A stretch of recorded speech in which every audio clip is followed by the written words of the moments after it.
All right, welcome back, ladies and gentlemen. On this episode, I want to talk to you about a process that I was doing research on this week that kind of explains how we understand certain things. Like, there are processes that work certain ways when you do certain things. For instance, let's say the first thing you want to do is think about something. Let's say you don't even want to do that, but something pops into your head, right? That's a thought. So when you think about something, then you can actually get an idea about something from what you're thinking, right? And once you get that idea, then you can make a decision about something, right? And then you can act on that decision.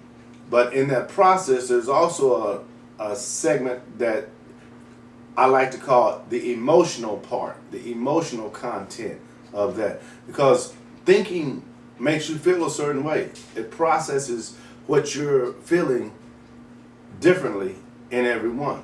So I wanted to share with you some of that, some how that works, because a lot of people know how it works, but they're not really familiar with the actual process, or they really can't identify how that's actually working, although they're doing it every time they do think, come up with an idea, make a decision, act on that decision.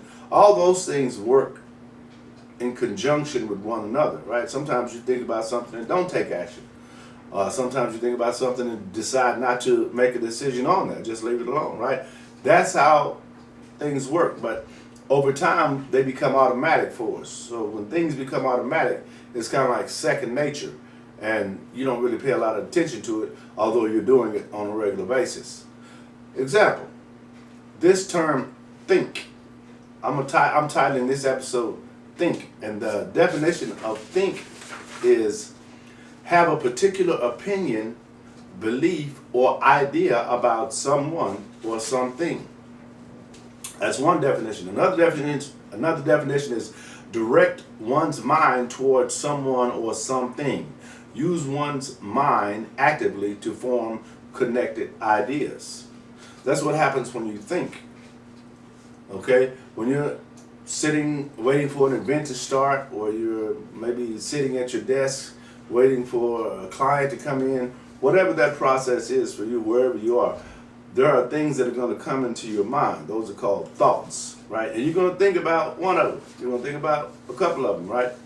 And you're going to go down a process. And I'm going to share some of that process with you on this episode. So bear with me just for a second. Turn your volume up, and let's do a little learning. Now it says, how does the thinking process work? The brain building blocks. The brain's primary building element starts with the brain cells known as neurons. You knew that, right? Okay. Chemical processes in the brain send out messages through the neurons that determine the mental process along with thinking. And there are 5 stages in the design thinking process. Stage number 1 is called emphasis. EMPHATISE. The first stage of the design thinking process is to gain an empathetic understanding of the problem you are trying to solve.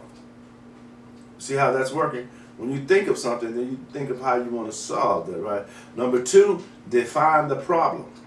During the define stage, you put together the information you have created and gathered during the emphasis stage. Number 3, ideate. IDEATE. It's kind of difficult for me to pronounce that word, ideate. I think that's it. During the third stage of the design thinking process, designers are ready to start generating ideas. You've grown to understand your users and their needs in the emphasis stage, and you've analyzed and synthesized your observations in the define stage, and ended up with the human-centered problem statement. With a solid background, you and your team members can think outside the box to identify new solutions to the problem statement you've created, and you can start to look at alternative ways of viewing the problem. In other words, there's more than one way to skin a cat, right? But if you only think one way, then that means you're eliminating the possibility of coming up with an even better idea. Number 4, prototype. The design team will now produce a number of inexpensive scaled down versions of the product or specific features found within the product so they can investigate the problem solutions generated in the previous stage. And finally, number 5, test. Designers or evaluators rigorously test the complete product using the best solutions identified during the prototyping stage. This is the final stage of the 5-stage model, but in an iterative process, the results generated during the testing phase and are often used to redefine one or more problems and inform the understanding of the users, the conditions of use, how people think, behave, and feel, and to emphasis. Now, why am I sharing that with you? Well, basically, I want you to understand this.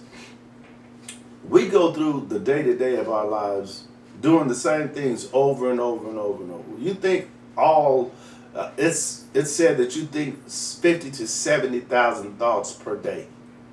50 to 70,000 thoughts per day. Now, that's a lot of thoughts. So you're not taking action on all those thoughts. But those thoughts sometimes take you down a rabbit hole, so to speak, and occupy a lot of your mental bandwidth that you really don't want to spend on that, right? Maybe you do, maybe you don't. But you have the control to stop that. You have the control to focus on something specific more so than, just random thoughts. Although random thoughts will pop into your head. But really, just understand that that's going to happen and you do have some type of control over it, right? Now, today is Saturday. I'm doing what I do, which is I just finished a meeting with a meetup group that I control or I organize. And we had a really good topic today. Today's topic was, what's holding you back? What is holding you back? Think about that for a second. I'm going to do an audio podcast on that later on this week. But, when you're doing things like that, you get a chance to meet a lot of people and you get a chance to be an influence in a lot of people's lives. And I want to be able to be someone that can share things with you that you can count on as being good information, valuable, right? So I'm not going to take up much more time with this video because I've got several videos to do today. But I do want to let you know that this is a pathway. It's think. After think comes the idea. After the idea comes the decision that you'll make, whether or not you're going to take action on that idea. So just follow me down this path and go from one episode to the next and tell me what you think. And I'll see you on the next episode.